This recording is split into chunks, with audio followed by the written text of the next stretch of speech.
안녕하세요. 차세TV의 차영현 세무사입니다. 갑자기 코로나 제3의 팬데믹이 온 것 같네요. 웬만하면 약속은 잡지 마시고 건강 유의하시기 바랍니다. 오늘은 양식 있는 세무사로 찾아뵙도록 하겠습니다. 요즘 자주 언급되는 주택 취득자금 조달 및 입주 계획서에 대해서 한번 알아보도록 하겠습니다. 먼저 이 계획서에 대한 설명을 간략히 해드리도록 하겠습니다. 취지는 부동산 거래의 투명성을 제고하고 효과적인 실거래 조사가 이루어질 수 있도록 취득자금의 원천을 묻는 서식이며 매매 계약일 기준 30일 이내에 제출하여야 합니다. 자금 조달 계획서의 신고 의무화 6.17 대책으로 발표한 대로 부동산 거래 신고법 시행령이 개정되어 20년 10월 27일부터는 투기과열시구 조정지역 대상 내에서 주택을 거래 시 가액과 무관하게 자금 조달 계획서 제출하고 투기과열시구는 자금 조달 계획서와 작성 항목별 상세 증빙 서류도 제출해야 합니다.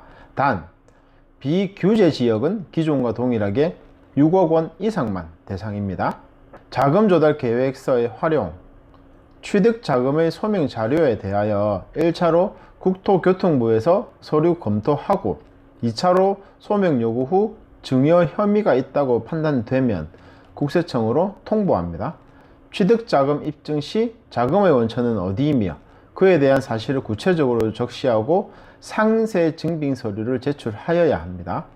입증 서류가 구체적이지 않으면 증여세 과세 문제가 되고 의심거래 허위 작성은 조사 대상이 될 수 있습니다.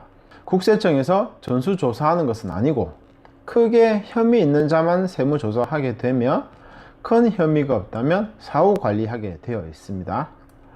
이상 계획서에 대한 설명해 드렸고요.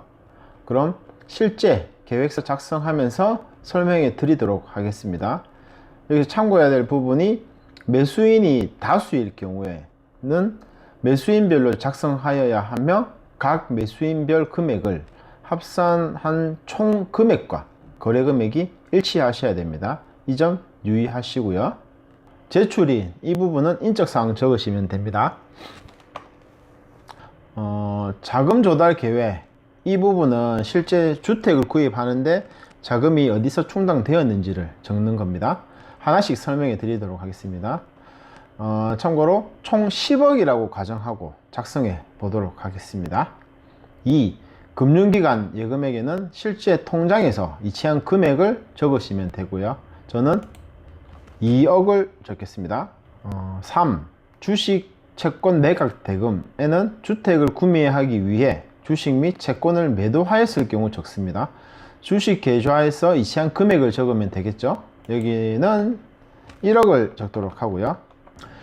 증여 상속 부분으로 넘어가도록 하겠습니다. 대부분의 분들이 증여와 상속의 개념을 헷갈려 하시더라고요. 부모님이 돌아가시기 전에 주시면 증여이고 돌아가시고 난 후에 주시면 상속입니다. 아직까지도 결혼하면 부모님께서 돈을 주셔서 주택 구매할 경우도 있는데 이럴 때 이 부분에 적어 주시면 됩니다. 그리고 밑에 누구한테 받았는지도 체크하셔야 됩니다. 이 부분을 적을 경우 증여세 신고는 필수입니다. 잊어버리지 마시고요. 저는 비과세 한도인 5천만 원을 적도록 하겠습니다. 직계비속, 그건 부모님이죠. 직계비속의 관계는 아버지 이렇게 적도록 하겠습니다.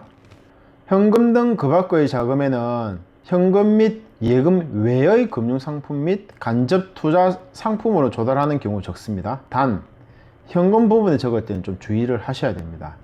많은 금액을 적을 경우 사업하시는 분은 매출 누락을 의심받으실 수도 있으시고요. 사업을 안 하시는 분들은 증여를 의심받을 수 있으니 현금을 적을 땐 고민을 좀 하셔야 될 겁니다. 즉 양성화된 자금이 아니면 기입하시면 안 됩니다. 저는 현금 등은 없는 것으로 하겠습니다. 주택 살 때 돈 모아서 구매하시는 분들도 있으시겠지만 대부분은 이전 주택을 매매하시고 구입하십니다. 그래서 6번은 부동산 처분 금액을 적으셔야 되고요. 이건 매매 계약서에 금액이 나오니 그 부분 참고하시면 될 것 같습니다. 저는 집을 팔아서 이사를 가야 되니 4억을 적도록 하겠습니다. 7은 이렇게 해서 주택을 구입하는데 나의 자금이 얼마 들어갔다고 총계를 적으시면 됩니다.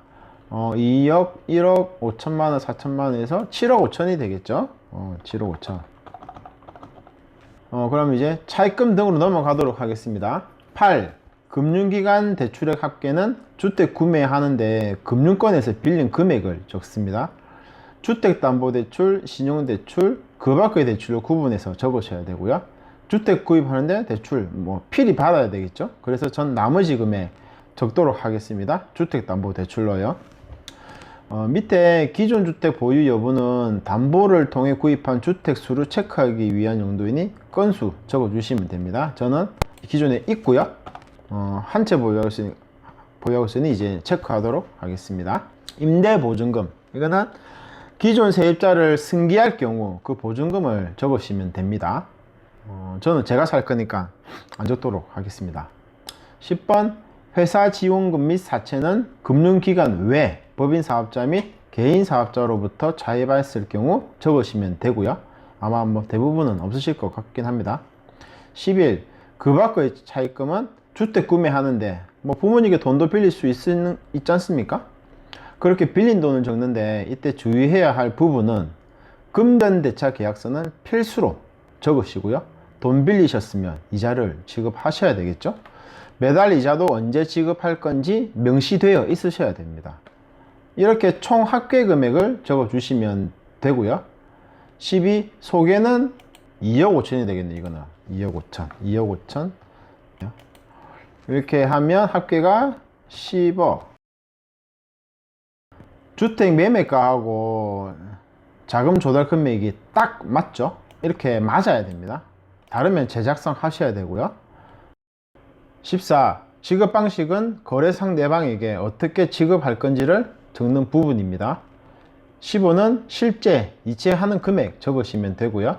16. 보증금 및 대출 승계 금액은 승계받는 보증금과 매도인의 대출 승계 금액이 있을 경우 적으시면 됩니다. 17번은 현금과 그 외의 지급 방식 금액을 적는데요. 지급 사유는 어떻게 지급할 거다, 즉 입금인지 수표인지 적으시면 됩니다. 저는 전액 계좌 이체할 거니 계좌 이체에 10억을 적도록 하고요.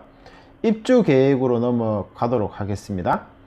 실제 내가 입주할 건지 그 외 가족이 입주할 건지 체크하시고 언제 입주하실 건지 적으시면 됩니다. 만약 입주를 안 할 거다 라고 하면 임대 줄 건지 바로 재건축 및 재개발 들어가는지를 체크하시면 되고요.